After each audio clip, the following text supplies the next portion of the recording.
मुसलमानों और ईसाइयों के दरमियान तारीख की सबसे पहली बाकायदा जंग 629 ईस्वी में लड़ी गई, मगर इस जंग के पीछे एक ऐसा वाकया था जिसने तारीख का रुख बदल दिया।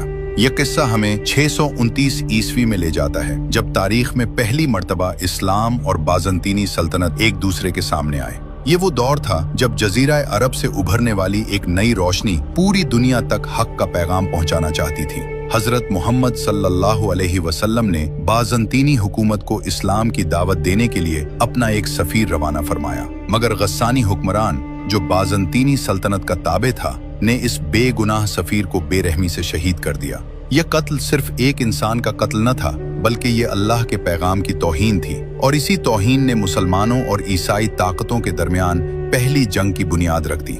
रसूल अकरम सल्लल्लाहु अलैहि वसल्लम ने एक मुख्तसर सी फौज जिहाद के लिए रवाना फरमाई। सिर्फ 3000 मुसलमान और सामने थे तकरीबन 1.5 लाख बाज़ंतीनी फौजी।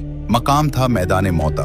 फजा में सन्नाटा था, मगर दिलों में ईमान की आग रोशन थी। जंग का आगाज हुआ तो सबसे पहले सिपह सालार हजरत ज़ैद बिन हारिसा रजी अल्लाह अन्हु शहीद हुए। उनके बाद इस्लाम का परचम हजरत जाफर बिन अबी तालिब रजी अल्लाह अन्हु ने संभाला, जिन्हें जाफर तैयार के नाम से जाना जाता है। दुश्मन ने उनके दोनों बाजू काट दिए, मगर उन्होंने इस्लाम का परचम जमीन पर गिरने न दिया, यहाँ तक कि वो भी शहादत के अजीम मर्तबे पर फायज हो गए। इसके बाद हजरत अब्दुल्ला बिन रवाहा रजी अल्लाह अन्हु आगे बढ़े। लम्हा भर के लिए दिल कांपा, मगर फिर अपने नफ्स को मुखातिब करके कहा, ए नफ्स, तू मौत से क्यों डरता है? क्या तुझे शहादत महबूब नहीं? ये कहकर वो दुश्मन की सफों में कूद पड़े और अपनी जान राह हक में कुर्बान कर दी। जब तीनों सिपह सालार रजी अल्लाह अन्हुम शहीद हो गए तो मुसलमान फौज पर वक्ती तौर पर मायूसी छा गई और दुश्मन के झंडे फजा में बुलंद होने लगे।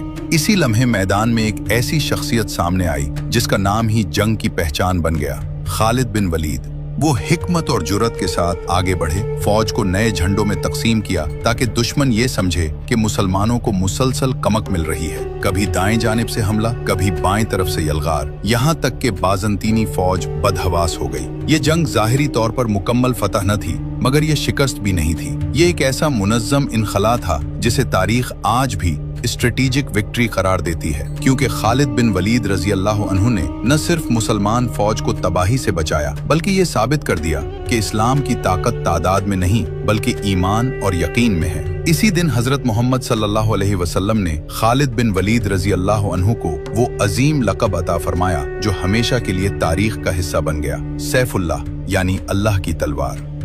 अगर तारीख की ये झलक आपके दिल में भी जोश और वलवला पैदा कर गई है तो अपने एहसासात जरूर बयान करें।